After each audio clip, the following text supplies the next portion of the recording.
fans, welcome to the Total Waterpolo podcast. It's our first one. I'm really excited for this, and we've got an amazing guest on our show today. She's a baller, she's a world-class athlete, she's a generational talent, and really she's a lovely person to speak to. It's Maddie Musselman, and obviously I don't want to waste any time, I want to just get straight to it. I would just like to briefly talk to you about our partners on the podcast, Waterpolo. Waterpolo are producing really high quality team kit, trunks, costumes, t-shirts. It's all really good quality, it's low cost, and it's good for the environment. It's made out of recycled materials. So just go to www.wearwaterpolo.com, and because you're listening to this podcast, when you get to the checkout, just type in podcast 10. The discount code is podcast 10. You can get 10% off your next order. Honestly, it looks really good. It's really comfy. The t-shirts, you can wear them in the gym, or even if you fancy it on the dance floor on a night out, whatever it is, head over to Waterpolo, type in podcast 10, the promo code, get a little bit of money off. And yeah, thank you very much for joining us. Let's get on with the show.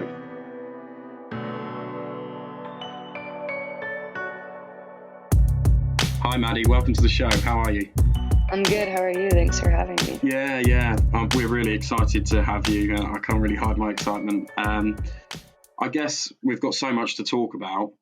I guess we'll just start with, we're still in January, so last year isn't too far away. We'll just start with 2021, World League winner, Olympic Gold Medalist, MVP in both, and obviously our total female player of the year. How do you reflect on last year? Yeah, I mean, it's been a lot. Just with COVID, everything getting extended a year with Waterpolo, but just a lot of time to grow, both mentally and physically within, the sport of Waterpolo. And I think, going into World League, going into the Olympics, just that preparation that I've personally felt, and as a team we felt, just having that extra time was definitely special, and something that I think I look to really take to heart, to know that, having that extra year was really important for us, and for me, as well, just as a player and as a person. And when I reflect back on it, it's just obviously very exciting. And I wouldn't have been able to do any of those accomplishments without my team, without the people that were supporting me. So it's definitely, when I reflect back, I think of all those people around me, not just myself. No, that's nice. It's nice. It's still January. Just did you make a New Year's resolution? I made a lot of New Year's resolutions. Just little things. For me, just staying present. I'm someone that's a lot. Always looking forward to the next moment, or like what's going to happen. That sometimes is really out of my control. And so one of my resolutions is just to be present, which sounds really simple, but it's actually really challenging for me. And then just with Waterpolo, staying connected. I'm currently playing at UCLA, in my last year, and so trying to take advantage of every opportunity that I have with this group before I go back to the national team. So growing in a leadership way, and connecting with some new teammates, which has been really fun. Yeah, we'll get on to UCLA and the NCAA probably later. The way you spoke there is very typical of a world-class athlete, and I guess lots of people want to know where your character came from. So let's go back to the start, when on the June 16th, 1998, you were born, Newport Beach. Very nice part of the world, very sunny. Your family are very sporty. Do you think they influenced you a lot? And the exposure to your dad, for example, was a Major League Baseball player. Your mum played a bit of soccer, if I'm right, and obviously your older sister was also at UCLA. What kind of influence did they have on you as an athlete at even such a young age? I've been very, very lucky to be surrounded by very competitive and loving people in my family. And my parents obviously have been very involved in sport. My dad playing baseball, my mom playing soccer, like you said. And, when we got put into sports, I think one of my, what I remember the most is that there was never any pressure to play a certain sport or to be a certain way in my sport. They were always very open-minded, wanting me to enjoy the experience. And I think for me, that allowed me to grow in so many ways. And obviously there's kind of that exposure to like very new experiences and kind of navigating that in my own way. And I appreciated that from my family, not having kind of that pressure to be first all the time or to always be successful. For me, it was always about kind of those learning moments. And obviously, we're competitive. I wanted to win at a very young age with everything that I did. Just the culture within my family, everyone's very competitive. And I think that's kind of sparked everything within water polo. And, for me, when I started, water polo was so many sports in one. And so with all my friends as well, I was like, I'm playing basketball in the pool, I'm swimming, I'm playing, hockey in some ways with wrestling. And I just had so many connection pieces to so many different people, whether that was in my family or with my friends. And I just loved that piece. And I took it with me in every part of my life, outside of water polo as well.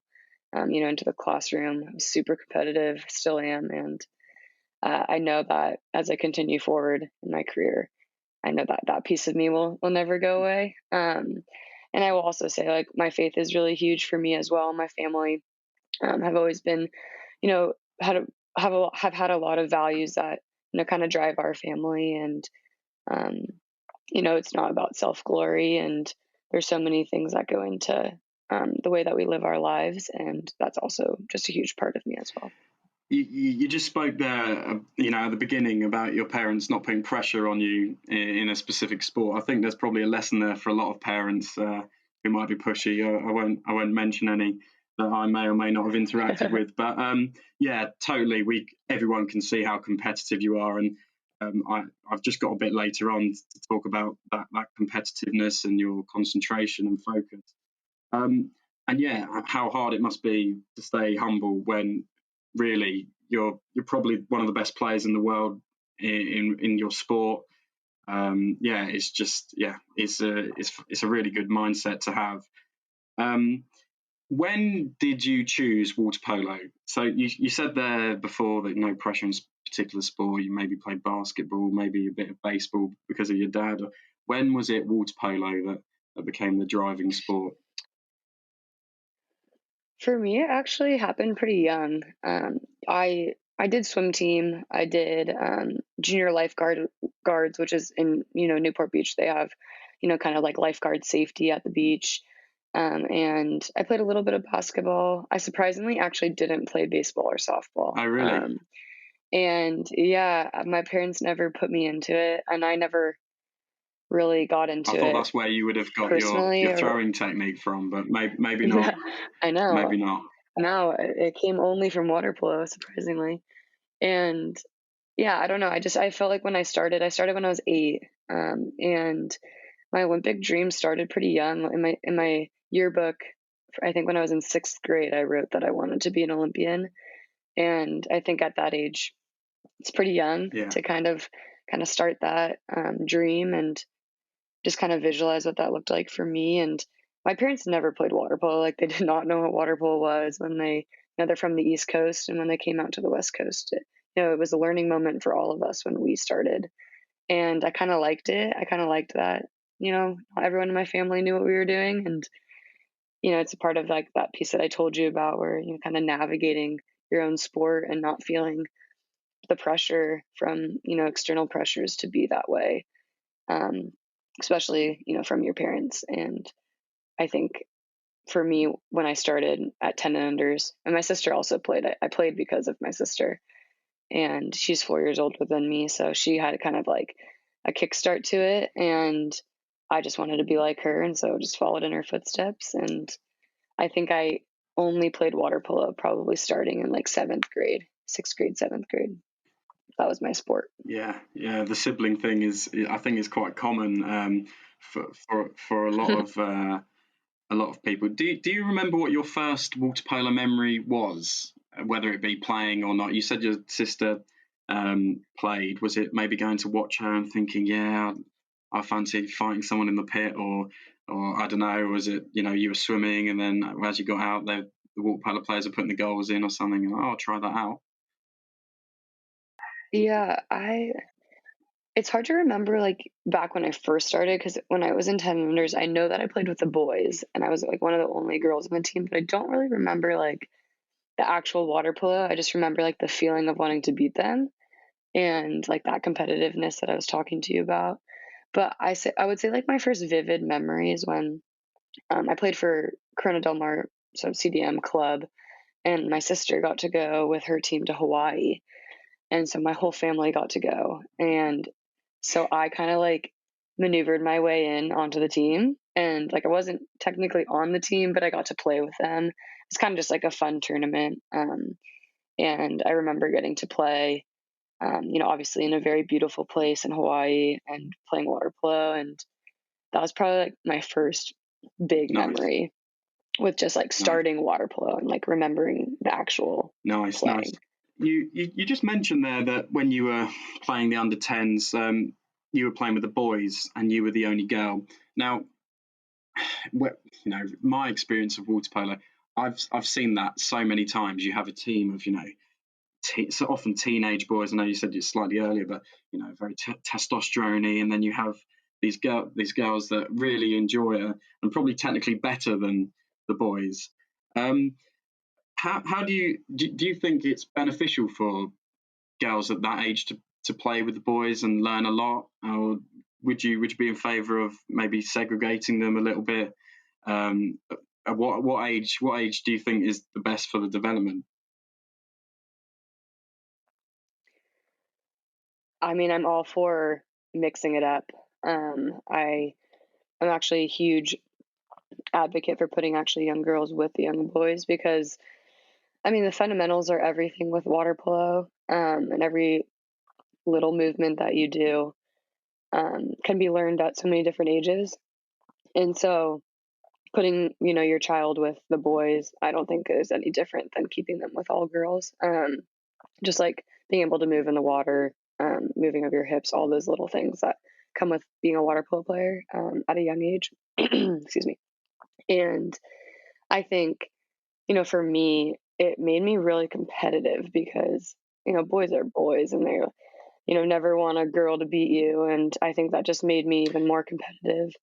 And honestly, they respected me in a lot of ways and wanted me to be there. And then, kind of earned their trust and respect a lot more by, kind of proving to them that I could play with them. And a lot of them were, and I went to high school with those guys, and, they always joke about, me coming and being with them on the 10 under team and, just kind of beating them up, which is fun because I think it can be looked at in so many different ways. And I think also with the game of water polo, the women wear suits that, very grabbable. And, even with the national team, we've played boys just because to take that element away, trying to play water polo without grabbing. And I've never been a huge fan of the physicality. And so I actually think it's really good for, women to go up against the guys, because it just requires a lot more effort into the fundamentals of the water polo game. And, so many different skills you can learn besides just, grabbing someone and being physical. Yeah.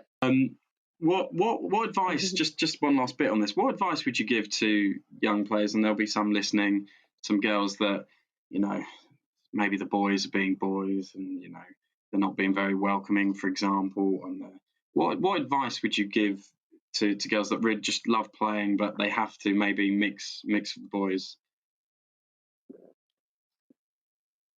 I would say confidence comes from within, and you have to kind of create that mentality for yourself. It doesn't matter who you're up against, big, small, fast, slow. If you're confident in yourself that, you've done everything that you can and you're, going out there and giving 100%, then you shouldn't have to back down to whoever you're up against. And something that I have, kind of figured out for myself that, I can have all of these external pressures, but technically I'm creating those pressures for myself. It's not someone else doing that for me. They can say all that, all the things that they want, but, it's how I take it and how I, kind of create this big monster out of it. And, the confidence really is coming from yourself. And I also always tell really young athletes, like, it's okay to fail. I'm actually a huge fan of failing, which sounds obviously counterintuitive. But failing allows you to grow. And if that means failing at a really young age so that you can be successful later on in your career, then I'm all for it. And I've failed many times, not only growing through the sport of water polo, but even, to this day. I just had Yeah. a tournament last weekend and definitely wasn't perfect the whole time. And so I think it's just Well, I a think part of that the last sport. game yesterday where you roofed 6, I was scrolling through Instagram last night and I popped up UCLA. I was like, oh, Maddie scored, Maddie, worldies. Like, yeah, I'm really glad that you spoke about internal pressure and also failure, because that's what I'd like to talk about next a little bit.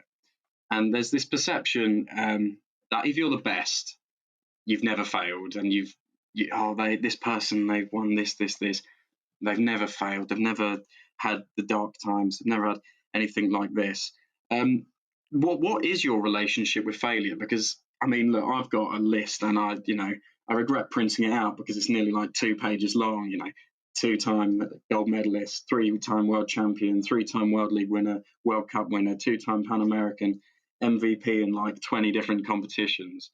But what lots of people don't see when they type in Maddie Musselman on Google, or they look on UCLA's roster, they don't see the failures. And what is your relationship with failure? And if you've got one that you don't mind sharing with people, what failure would you say that you've learned the most from? I really like that question because I think it's been a journey for me. Like, by no means, like, when I first started playing, was I like, I love to fail, because failing does not feel good, obviously. And when you are as competitive as, the top athletes are, failing is not something that you want to have or you want to feel or you want people to see. But at the end of the day, I think I've learned that you have to embrace it.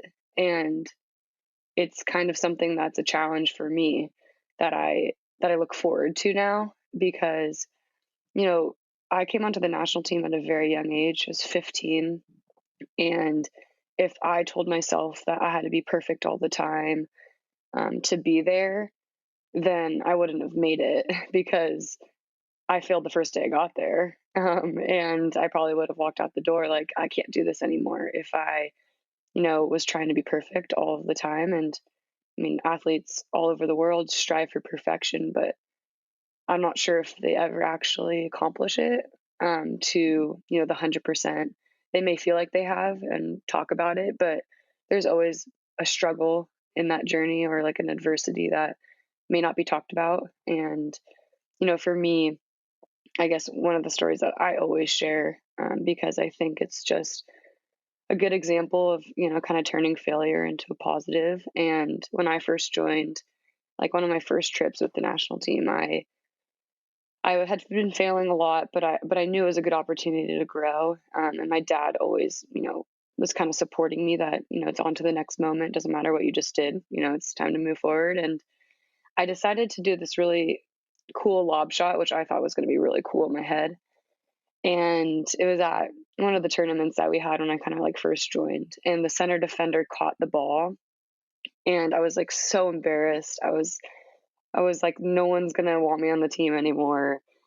It didn't even make it to the cage. Like, I'm supposed to be, putting it in the cage. That's part of my role. And I was just like so distraught. And then we watched it on video in slow motion. And I just like was so embarrassed. I was like, I'm never coming back. Yeah. But then I kind of flipped the mind switch and I was like, well, I had this really embarrassing moment. How about I make that one of my best shots in, moving forward? And my first Olympic goal, I scored a lob. And so it's just kind of like full circle for me, like using that story. And it's something that I actually didn't really realize until probably a couple years after the Olympics, that I, had such a big failure and then ended up having a really cool moment at the Olympic Games. And I share that now a lot more because it's nice for people to hear that you don't have to be perfect all the time, or, getting invited to the national team can be really intimidating. You have athletes that have a lot of experience, but how can you make it the best experience that you can have by just accepting failure and kind of trying to grow with it? And, obviously that comes from within, but it comes from, creating a culture and having good teammates to support you. There's so many components that go into overcoming failure, but Yeah, I try to embrace that's a it. fantastic story about the lobs, and perhaps I've got a few teammates that lob far too much, and it doesn't go in as well as yours do. You spoke about the team around you. We will come on to that in just a second, but just one last thing, really, on you. I read a piece in the Daily Bruin that talked about Adam Krikorian's first meeting with you.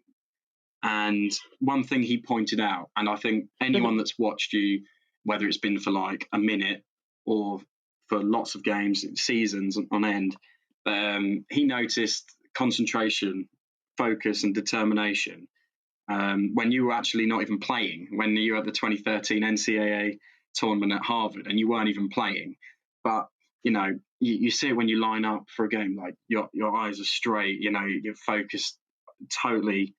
And I guess that lots of athletes struggle, maybe not in games to focus, but when you're not on the pitch or when you're away and training on your own.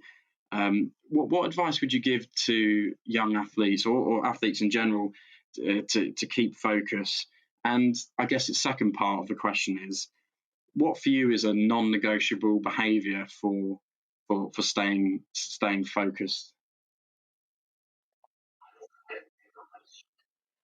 That's a good question. I mean, when he made that comment, I obviously was, you don't notice those things. Like, I think it's just a part of who I am that we talked about earlier, and like the values that I have as a person. I try to be as present as possible. It's not easy. I've definitely had like mental challenges where it's like definitely not present, but I don't know. When I was at that tournament, I was watching my sister play in NC2As. Like, I feel like I just love the sport enough where it kind of consumes me and I get like super hyper focused on it. But it takes practice for sure. And I think I learned more about mindfulness once I got into the national team. But, being where you are and like being where your feet are, I feel like is always kind of like a quote people use. And I wouldn't say I knew that at that age when he made that comment, but I've definitely have learned that moving forward within the sport and being coached by him specifically, and also playing with a bunch of Olympians and national team athletes, the professionalism that my teammates have had.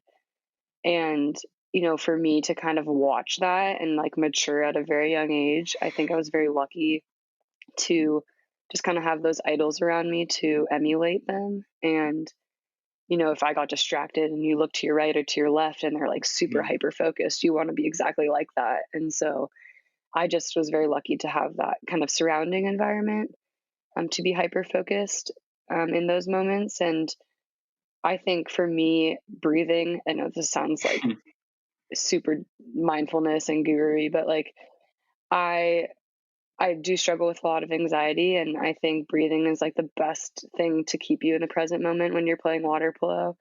And like I said, like you can't be perfect all the time. You're going to mess up in a game.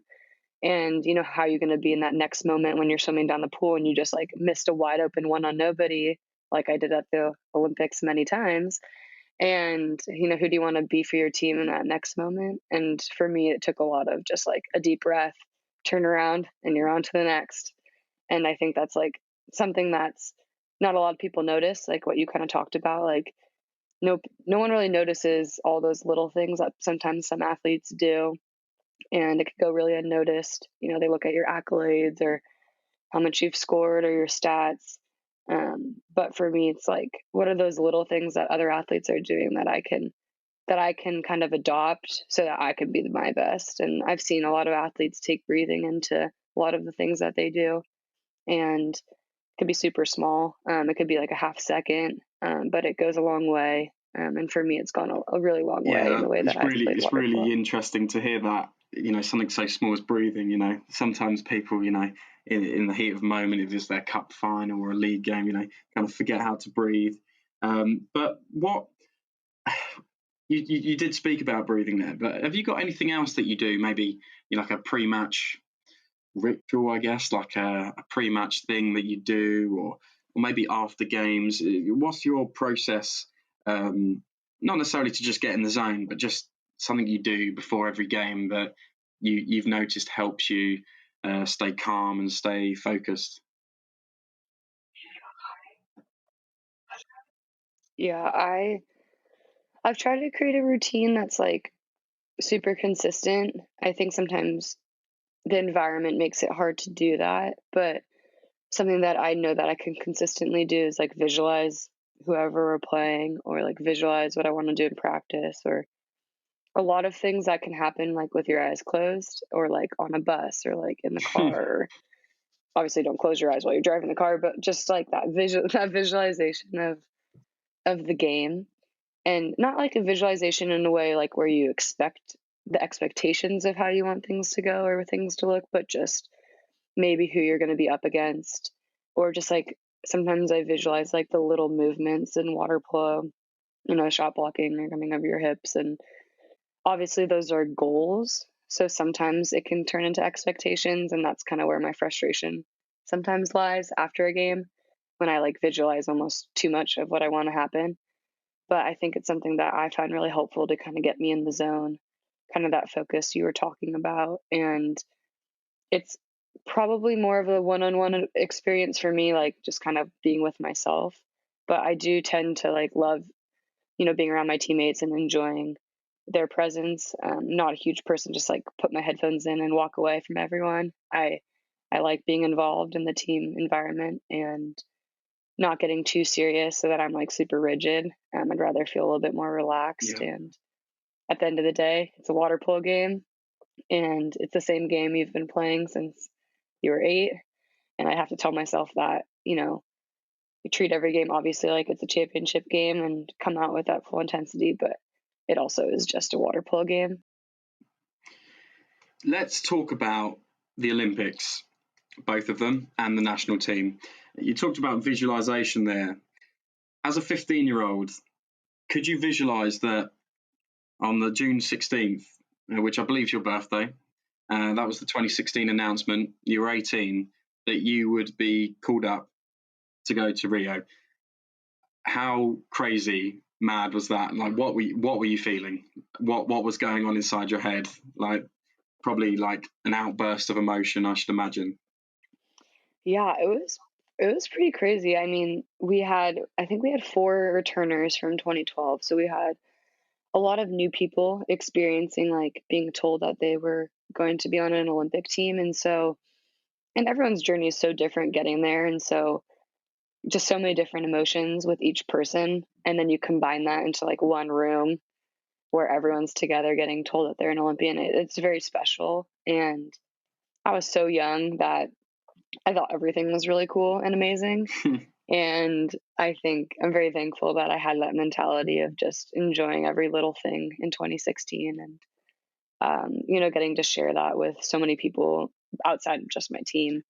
And I didn't really think that I was going to be able to, have the journey that I had.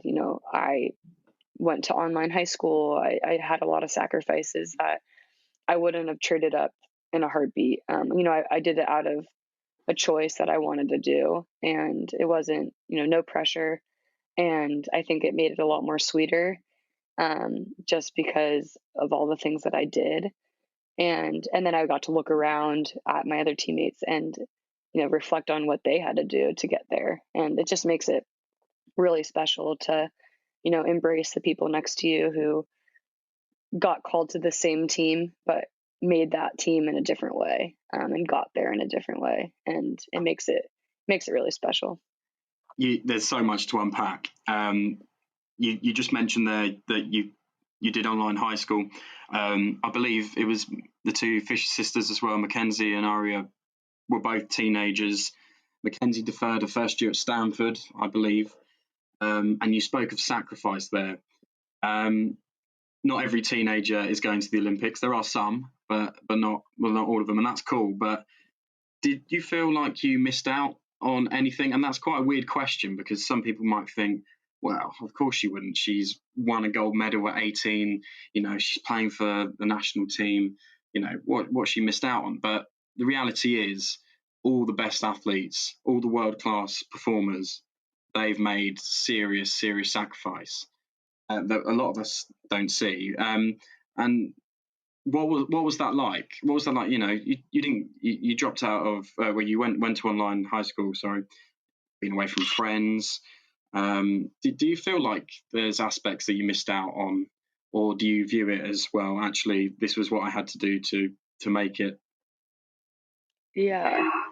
For me, I think in the moment, I didn't care. Like, I was like, oh, I missed a dance for high school.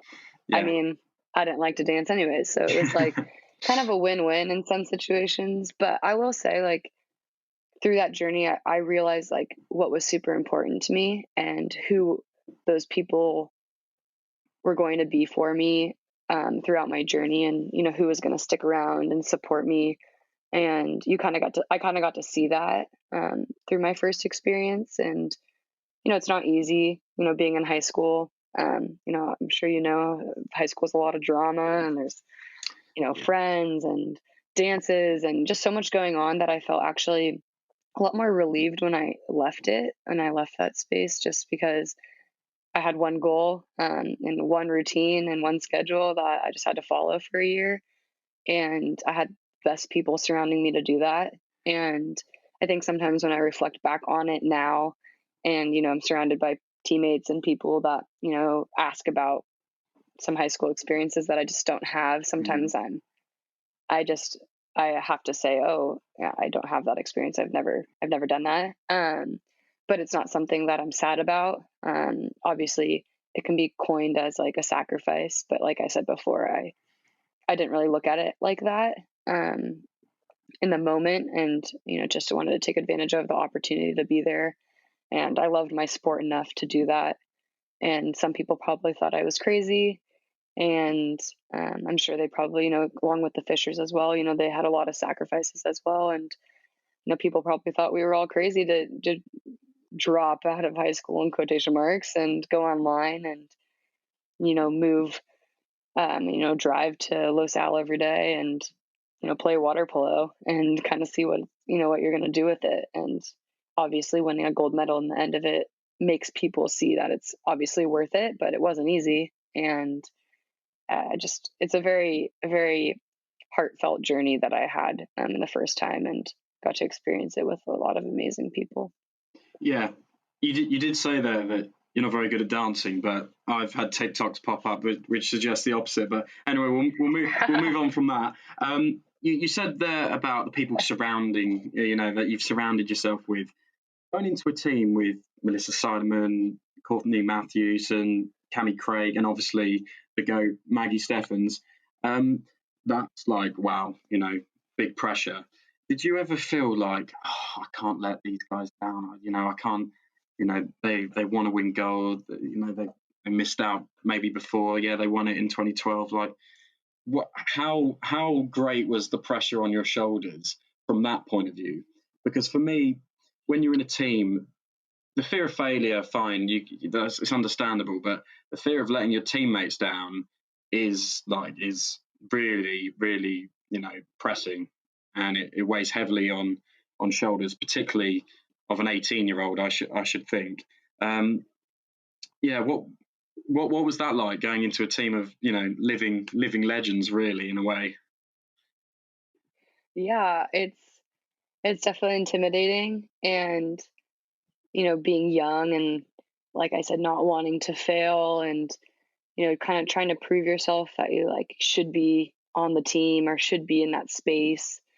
It's a lot of like mental exhaustion because I think, like I said, you like create these internal pressures. Like, obviously there's expectations and standards that teammates hold each other accountable to, and they were definitely vocalized. The kind of like that professionalism, to be a certain way and to approach everything the same and make it like the game, making practice like the game. And whenever someone slipped up, you got to hear about it. And I think I never wanted to have those comments at me because I wanted to earn that respect and that trust. And it takes a lot.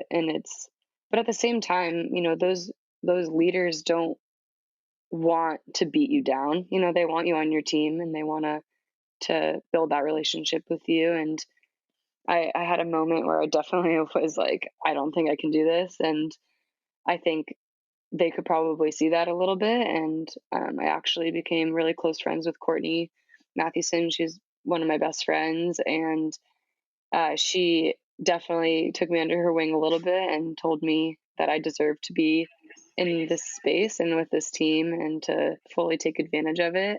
I wouldn't be there if I wasn't contributing something to the group. And I think her saying that to me definitely sparked a little bit of fire. And I think from that moment on, I kind of took what she said and just try to emulate them and try to be like them. And instead of, being a follower all the time, trying to find ways to lead. And, everyone does that in a different way. And they supported that. And, they were all amazing in supporting, finding your role and what does that role look like. And it's not going to be the same every game. It might not be the same every team. And how are you going to adapt to it and step up when you need to step up or make that extra pass when you need to make that extra pass? And they were perfect examples of, that professionalism and that just kind of nurturing leader that you want to have when you're really young and sometimes just don't know what you're doing. And the game moves super fast and it probably feels slow for them, or at least it looked slow for them. And feel like my head's spiraling out of control. And you like look to your right and she's like just breathing, like I was talking about. And I'm like, oh my gosh, how do I do that? And it just takes practice. And, they were amazing. Yeah. I mean, one last thing two last things on Rio, really. I guess I'll come back to that actually. I was just going to ask you what the culture was like, and did anything surprise you about the way that Olympians behave? Was there anything that surprised you? But I guess the one thing I would like to know is, obviously you've had 2 golds now, so you've had the experience twice. But I should imagine the first one was particularly special. Given the circumstances as well with Tokyo, what was that like, standing there, the first moment that medal was put around your neck, the weight over your neck, feeling the medal, looking at it, thinking that I've actually got one now? Like, what was that like? Can you try and put that into some words for us mere mortals that will never be able to achieve that? Yeah, it's definitely a special experience. And like I mentioned before, for me, it's like the journey leading up to that moment and reflecting on that and being able to get to that moment and like look around and like see your family, look to your left and right and see teammates that have had so many different journeys getting to this moment where you're at the top of the podium and, everything that you've been doing leading up to this moment, was striving to be your best every day and, to get to that moment and then be the best. It's definitely overwhelming. And it's definitely super surreal as well. Like it didn't feel very real until I got home.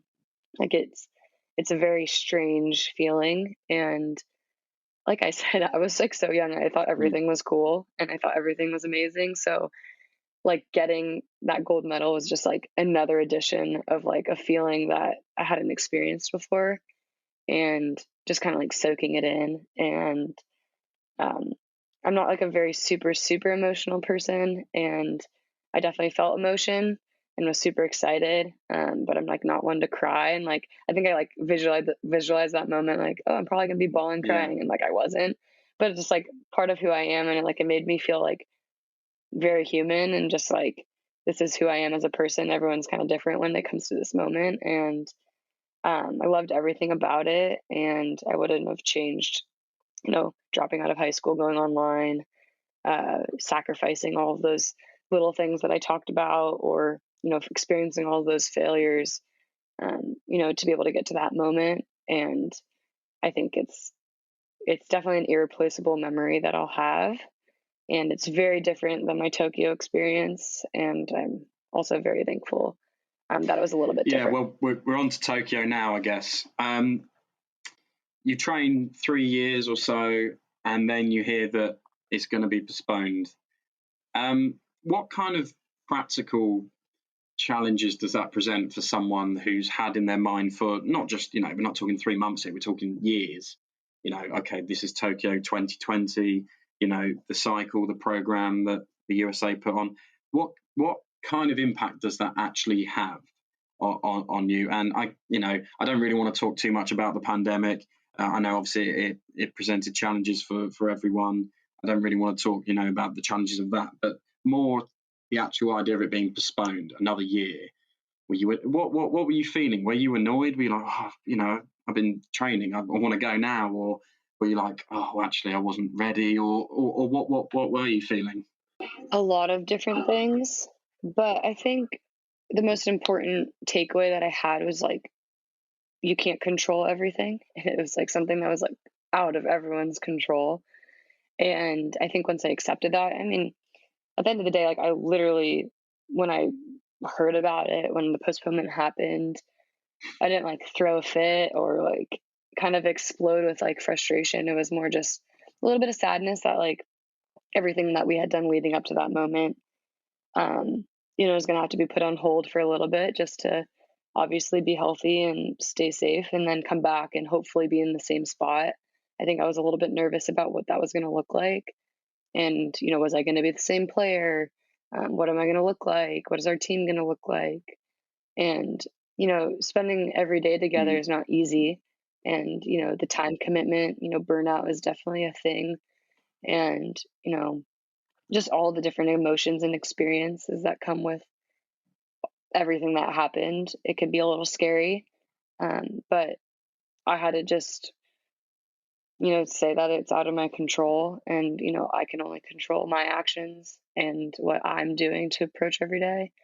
And I had to do that because everyone's experience was different with COVID and with the postponement. And I know that I only could control my mindset and what I wanted to do moving forward. And I turned it into positive and said, what's going to be better than more time to get better and more time to connect with the group and, build off of what we already had. And that's probably my biggest takeaway is that, time is a very precious thing, as we know, it can be taken away in any second.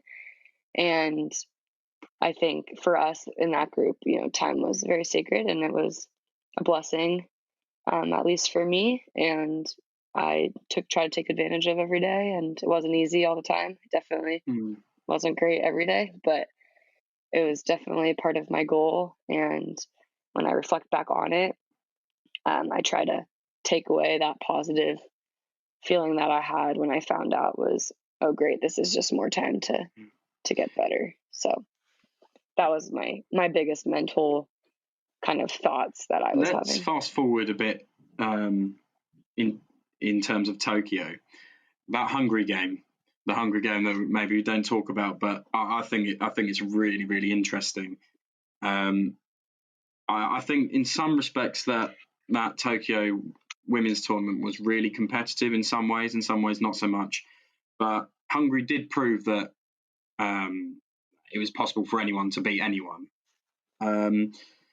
Was that defeat a blessing in disguise? And, I think at the time there was a lot of reporting on it, like, first defeat in 13 years. Before that game, I think it was something ridiculous, like 170 wins and 5 defeats. I would love, there was a bit of hype, like, USA going to wobble. And I kind of sat there and I thought, well, it would be nice if, someone else won it. But it just seemed so inevitable that you'd come back in the way you did, and you absolutely destroyed the Russian Olympic Committee. I guess what I'm really interested in is what the team talk was like after. What did Adam say? What did maybe some of the leaders in the team say after that defeat? It wasn't a disaster, but it was a defeat. And what was said? Yeah, I think it's very interesting because I think the media always gets kind of a hype on our team and, the expectations or just what it's supposed to look like. And it's easy to get caught up in that. And I think our team did a good job of not falling for what everyone else was saying. And kind of like you said already, it's, anyone can win on any given day.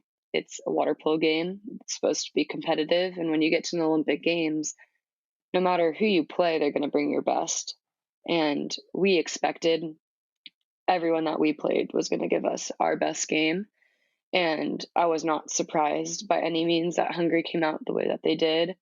And, you could look at, we had a 3-game series with them prior to the Olympics, and, we dominated them. And now you come back, fast forward to the Olympics, and, they came out to a completely different team with an energy that, we didn't match. And, obviously I felt like we were kind of clawing our way out of that game, the whole game. And I think it was the best thing for us that we didn't win, kind of like you said, and what we were going to do with it after that. And it was perfect for us. And, Adam kind of spoke on that. Like, it was good that we kind of lost and kind of reset. And obviously no one wants to lose. It was definitely frustrating and a lot of different emotions that came with that. And I'm sure a lot of fear within each individual. I definitely was a little nervous about what the next game was going to look like. But I mean, like I've mentioned, you only can control what you're doing in that moment. And, that meant preparing for the next game. And you can definitely dwell on the past and, kind of be like, oh, I should have done this or this, and this, get caught up in this mental game. But, who do you want to be in that next game? And I think for us, we were able to bounce back in a way that was probably the best thing for us. And it's just a testament to the way that this team prepared and the way that we trained.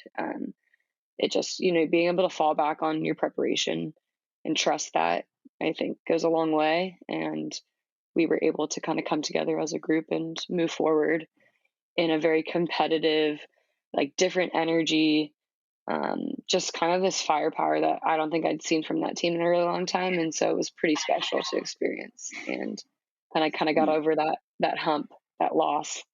Definitely was not great, but I think the best thing for us. Saying you bounce back is a massive understatement. I did look back on a bit of a blog that I obviously with Total Waterpolo I wrote, and after I think it was the Spain game in the final, or maybe it was the Russian game, but like you smashed Russia 18-5 or something, and then the Spain final. I think I was thinking, oh, can Spain turn up and maybe make it competitive? But 14-5. That's not really competitive. Maybe the game was closer than the scoreline suggests, but what is it about your team that you get, your team which you're so pivotal in, that just you get so right? Because they're two very good teams, Russia and Spain. They've got some outstanding players, and you made them look really, really average. And what is it about the team, do you think, the one thing, or maybe there's several things, but one main thing that you think you get so right when it comes to games like that? Because it just seems so inevitable that, I think lots of people thought, oh, can Spain, they've played quite well, can they turn up?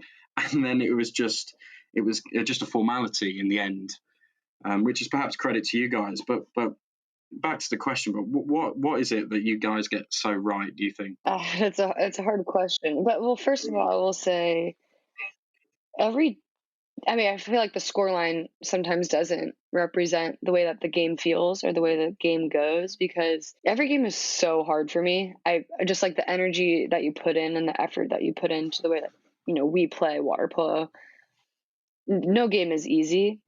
And I think sometimes it can be represented like that in a score, like the final score of the Olympic Games. And I think the team, when they play the US, it's their best. And it was a challenge. The Russia game in the beginning was actually very close, and it was a little nerve-wracking. And to be able to kind of bounce back, and kind of every little moment is a challenge and adversity. And so I will first say, like, it was definitely challenging. And I think something that separates us from a lot of teams is just the way that we train.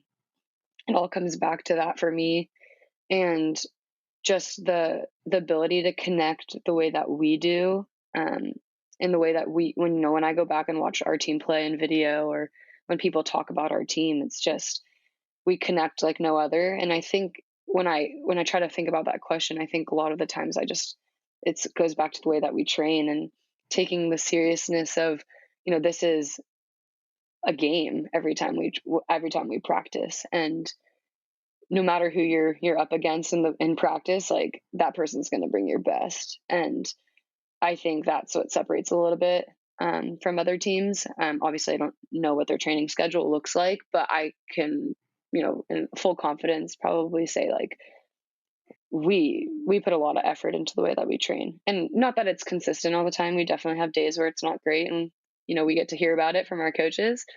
But I think just that competitiveness, those values that everyone has, they're different, very authentic, but it's always competitive. And I leave practice every day completely exhausted.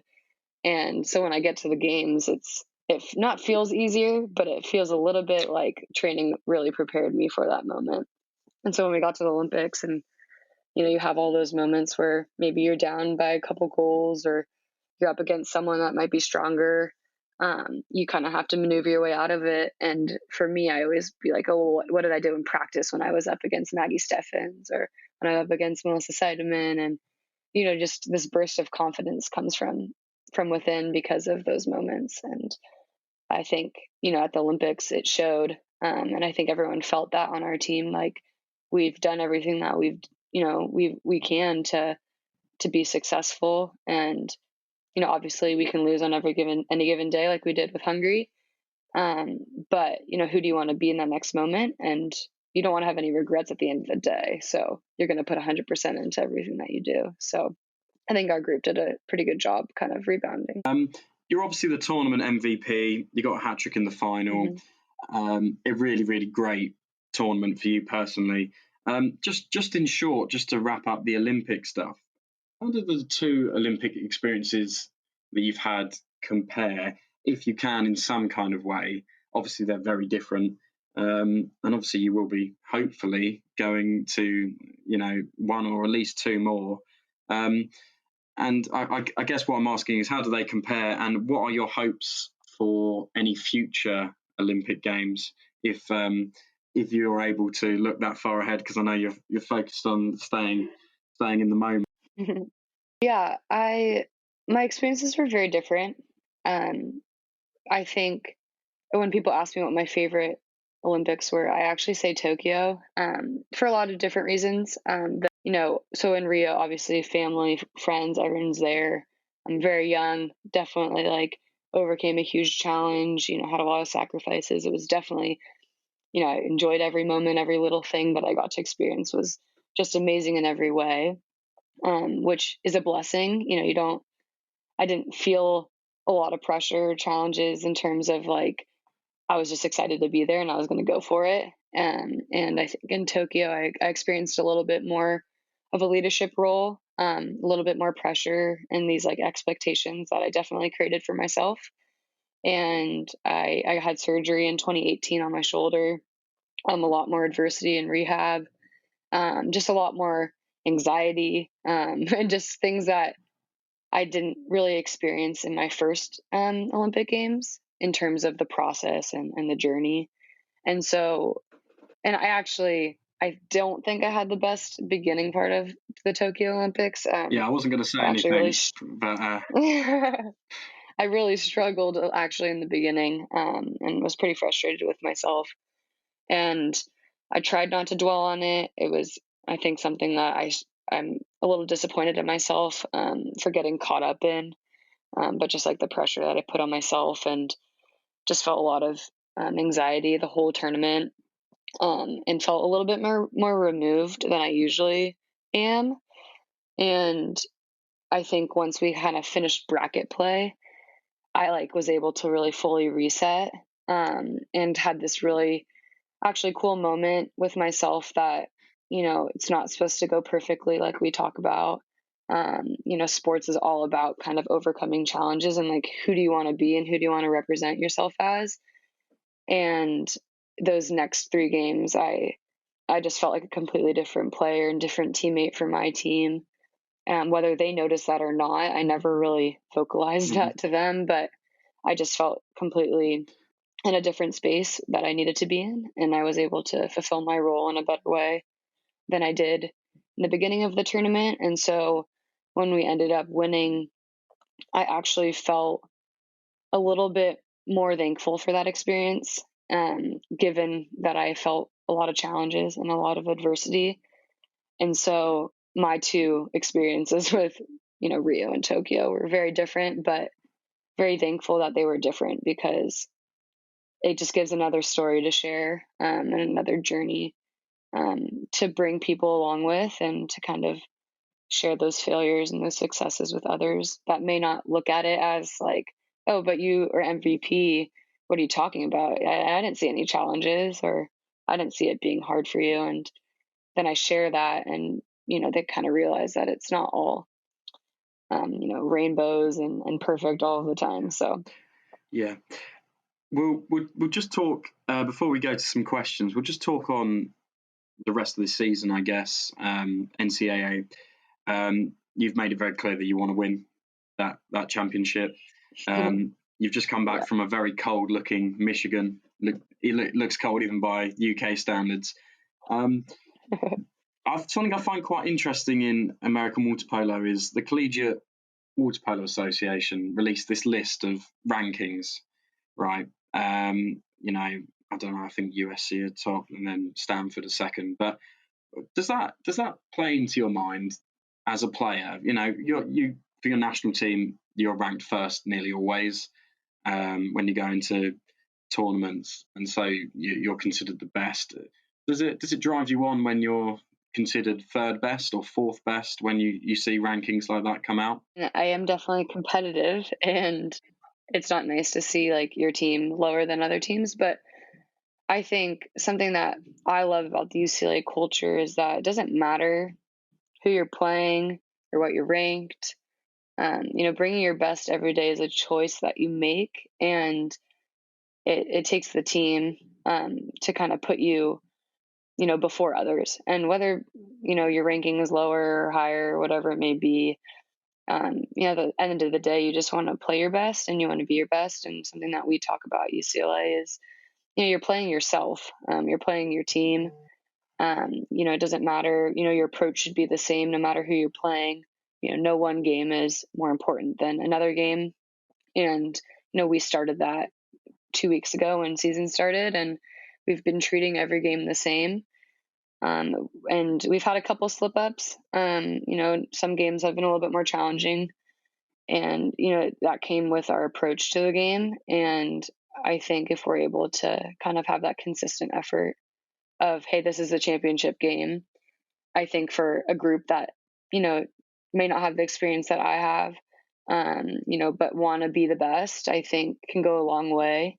And, my role on this team is to share that experience, to be a good example of what that looks like. And hopefully that they can kind of hop on board with, being gritty, and taking the responsibility as a teammate to prepare yourself and to be the best, UCLA team that we can be, and kind of showcase that to every team that we play. I'm very excited for a season to keep going, and for this group to play, top teams, lower ranked teams. It doesn't matter to us, because it's going to be the same no matter what. It's definitely evident to me that even when no disrespect to the national team, of course not, but there is a certain glimmer in your eye when you talk about UCLA, and I think it does show when you watch that.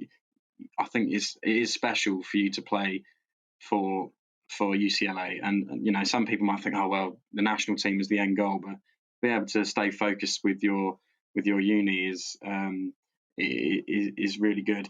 Can you win it this year? Yeah, I mean, I'm going to take it one day at a time with this team, and I think why not us? That's kind of our theme and our motto is people are going to say things, teams are going to beat teams, and it's who you want to be now that's going to help you be where you want to be later. And I've never doubted UCLA. I've seen pretty amazing things happen with this group in the past. I've been away for some time. Obviously, it's been a couple of years, but coming back, the culture is strong.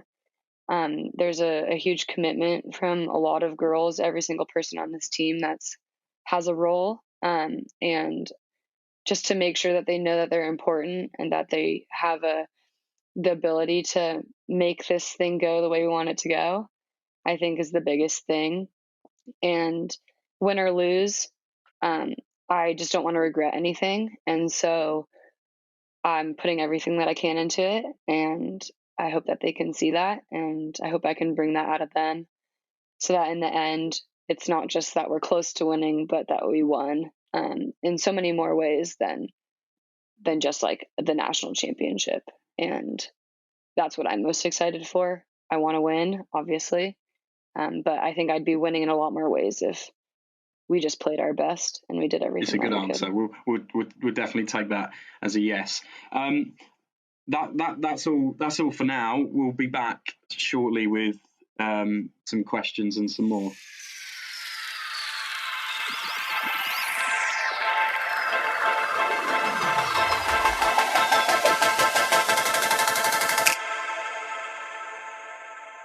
Okay, welcome back. This is the part where we ask you lots of questions that people have sent in.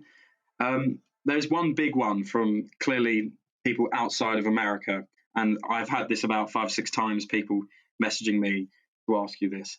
When are you going to Europe? When are you going to Europe? There's some similar questions. Have you had any offers from clubs? You've got a few colleagues, Jordan, Steph, Maggie, obviously, Ashley, all in Europe. What are they saying to you? What are they saying?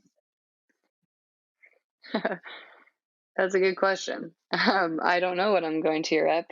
I'm not sure people know, but I'm very into medicine and I'm a huge science person and I'm majoring in that at UCLA. And I'm probably going to go to school for that, go into research next year. So I'm not sure. Obviously, anything can change at any point. I've been asked to play for other clubs, but haven't really looked into it much now. Obviously, being with UCLA, I've told you many times, I try to stay present, not get too ahead of myself, but I'm not sure what my plan is. I'd be totally up for going to Europe at some point in my career. And it's not a no, but it's not a yes. Can I be really cheeky and ask who the offers have been from? I'm not sure specific club names, but like Italy, Spain, places that my places that my teammates have played for. Definitely been asked. Yeah.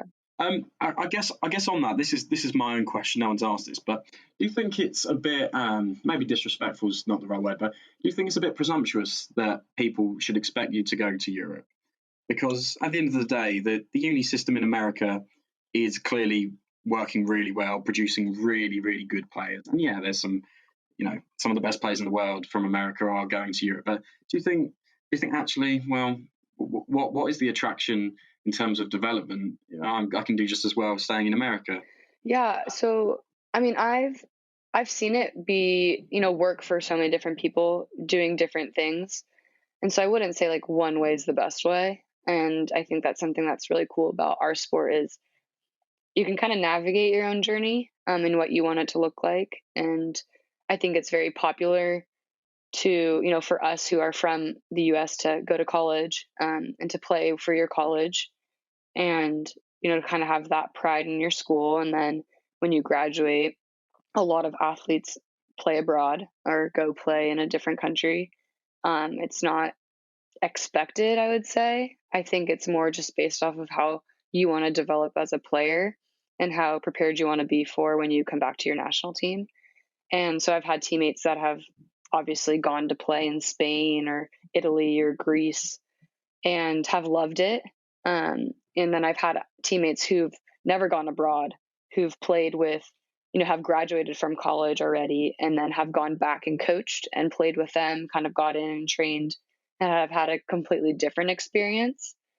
And so I'm kind of being optimistic to both sides of it because I don't know what my journey is going to look like yet.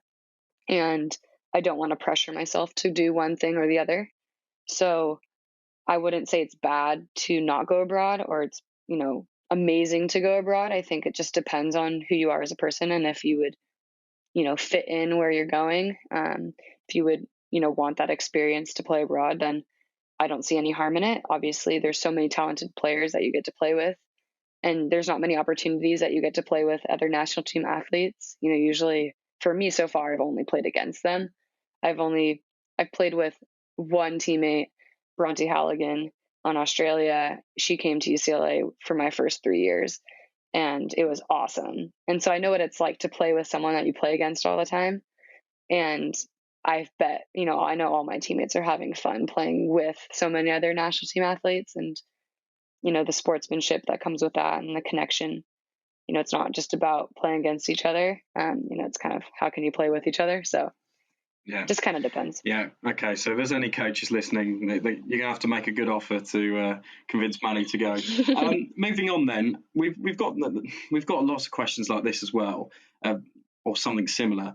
And the question is, who is the best player in the world in your opinion? We've had similar variations.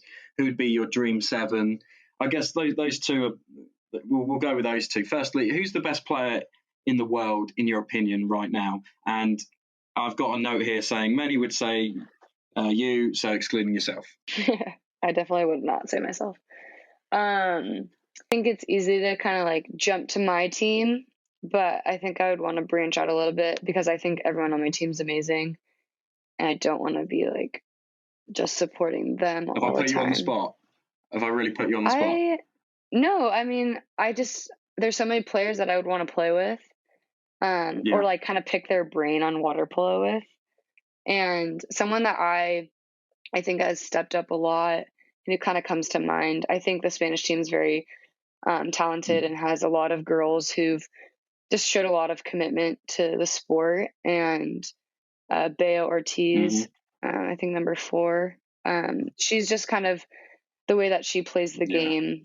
She's developed in so many different ways, and I've just admired her ability to kind of step up for her team from 2016 to 2020. She was a huge leader in 2020, and it was kind of cool to see someone that's, not the biggest face of water polo do really, really well.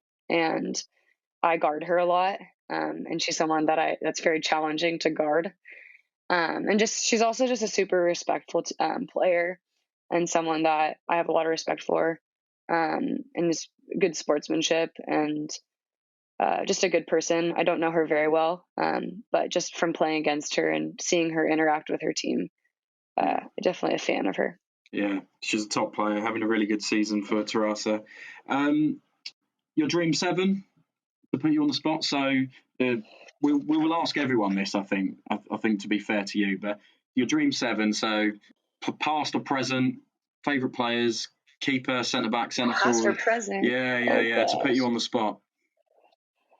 Okay. And they will be listening, so if they'll hold you to account, I'm sure.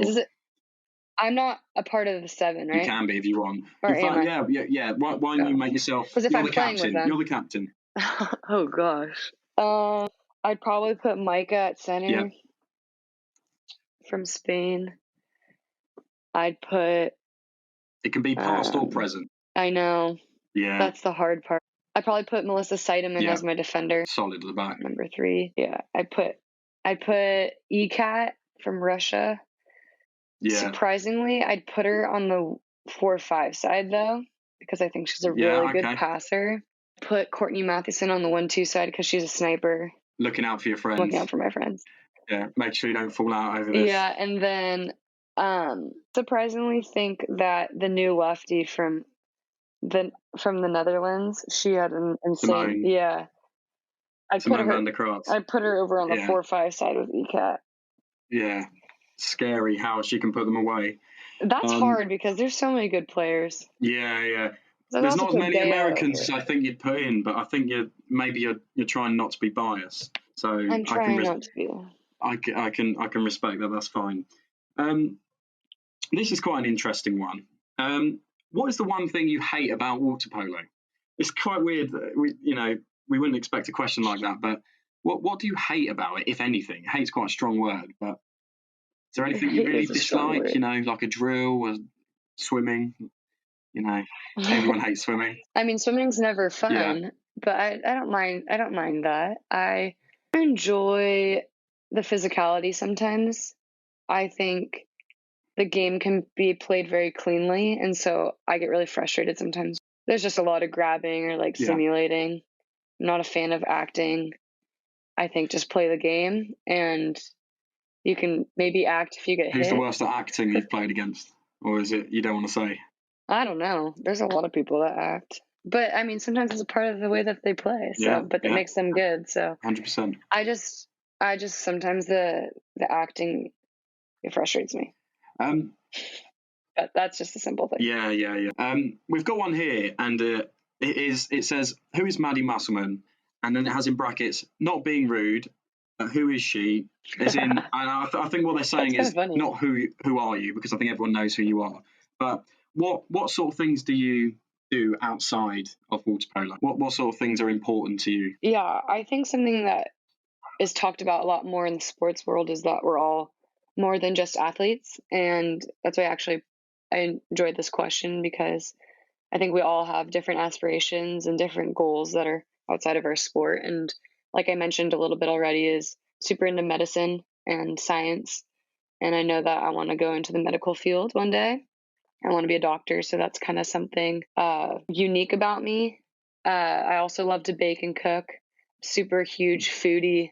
I love food. What do you bake? What's your go-to? I'm a cookie, chocolate chip cookies, brownies. Yeah. Would it win you a Great British Bake Off though? No, probably not. I'm not good with like the presentation. I'm just good with the taste. That's all that matters, really. So I'm not sure. Yeah. That's all that matters. True. Okay. Let's go for this one. If you weren't a water polo player, and they put /coach, because I assume you've probably maybe coached them, what would you be? And I guess you've covered that with medicine, but is that clear cut? Is it that easy? Would you, if you hadn't have taken up water polo, would you? It's quite a difficult question, really. You never know, but no, I think I've always seen myself in sport. So I know if I didn't play water polo, I'd be playing a sport. Maybe, I guess if I didn't play water polo, I think I would either see myself in like volleyball or tennis. I really love tennis. Just like really fun sport to watch. But if I wasn't doing sports at all, I don't know what I would do besides, like, my medicine interest started when I was young, but I feel like you could go in so many different directions with life that I'm fascinated by it so much. I love architecture too, like interior design, or medicine would probably be the biggest one though. Yeah. You spoke about architecture and interior design. We got a question here that says, the best pool you've ever played in. I assume it's what is the best pool you've ever played in?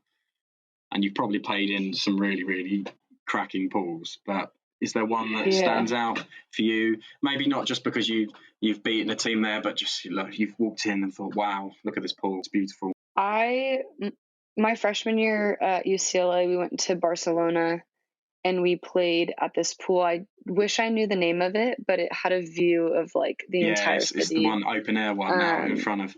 It's a lovely pool. Yes. It's a lovely pool. And we practiced at sunset, and it was just like insane. And it made me very thankful for our sport. So any of those teams in Barcelona definitely getting a nod to sign her up if you've got those sunsets. The best coach you've ever played under. And I actually think this question's quite unfair, because there's so many different coaches you have in your development, and everyone would be thinking, oh well, it's Adam. He's guided you, but is there? Adam's a fantastic coach, no denying it. But is there someone else out there, a coach who you can maybe give credit to, or coaches that have really, who you think are, top drawer and have really helped you? Well, that's so hard, because I don't want to disrespect any of them by not picking them. I mean, I was coached by Ross Sinclair in high school, my sophomore and my junior year. He's also involved in the ODP pipeline for national team. But when I first started playing for him, I think just when someone believes in you or like tells you how much potential you have as a player, I think it's really confidence building, and encouraging to hear someone like super motivating at a young age. And obviously there's discipline and there's, a coach who's going to tell you what you need to work on or how you can do things better. But he was someone who kind of balanced that very well and had very high expectations for a young group of girls. And also just was super passionate about the game. Like he loves water polo. And I thought, for me at a young age, I was very impressed by it. And I was inspired by that passion and, kind of kickstarted me right into the national team when I first started. So I'm very thankful for him. Also, I'm just going to talk about all of my coaches that I like.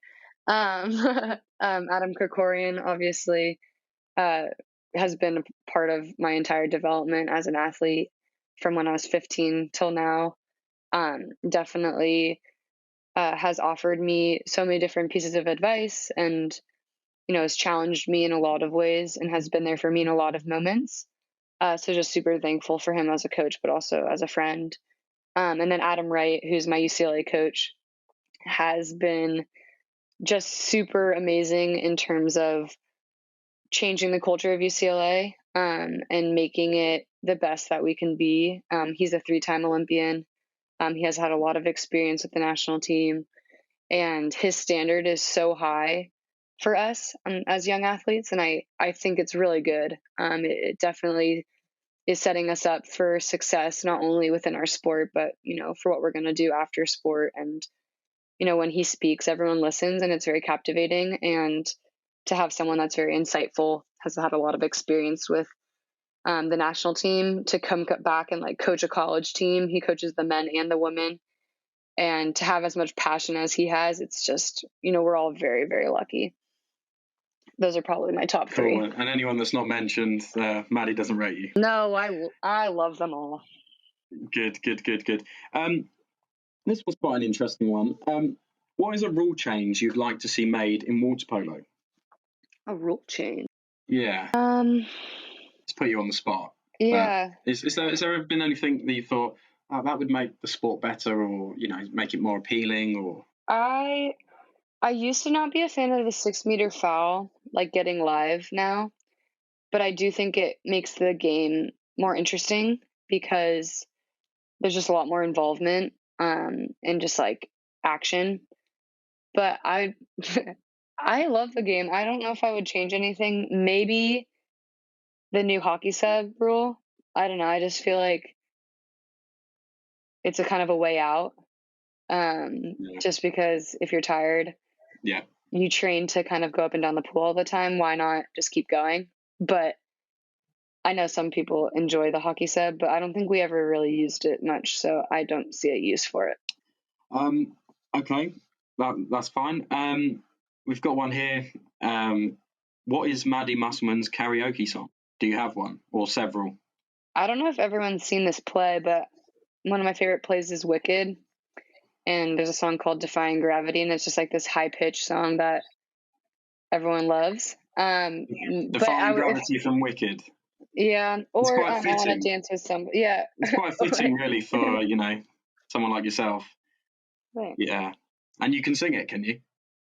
No, not singing it. No, not now. Obviously, not now. Not now. But yes, I can sing. Good. Okay, well, we'll ask someone to record you when you're doing it next. I guess the last one we've got, and I think this will be really interesting and insightful for all of our listeners.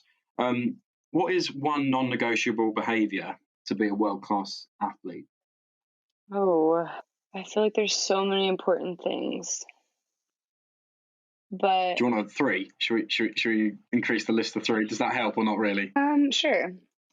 I mean, one is, I feel like they're all rooted in like values, but just being super open-minded as an athlete and like knowing how good you can be. Like it doesn't matter what you've done, but it's what you're going to do. And I feel like, I guess the behavior that shows that is just like this humility, and knowing that you can, win, lose, and how you show up that next moment is really important, and how you like have that attitude or behavior in your next moment. I think it shows a lot about who you are as a character, and as a teammate and as a player.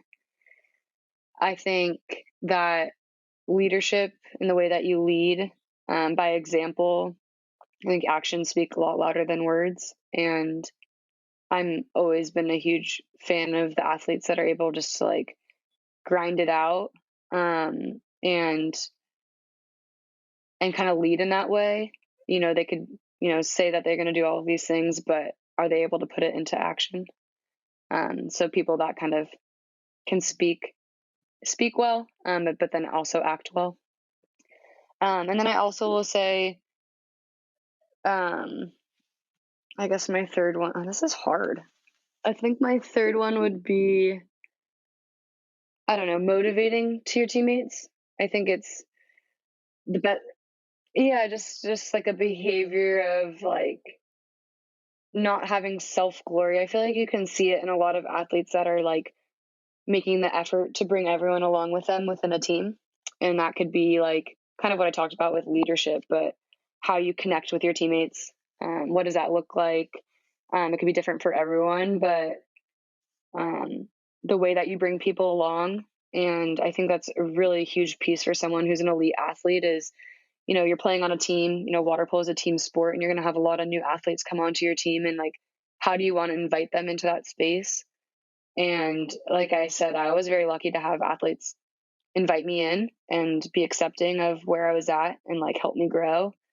And it's easy to kind of think about yourself when you're trying to make an Olympic team and what you can do all the time to be successful, but what are you willing to put into the people next to you so that your team is successful? I think that kind of separates people from each other sometimes. It's all fantastic advice. That was hard. So make sure you take it in. You've been amazing. Thank you very much for joining us. Thank you. It means a lot. And take care. Thank you so much for having me.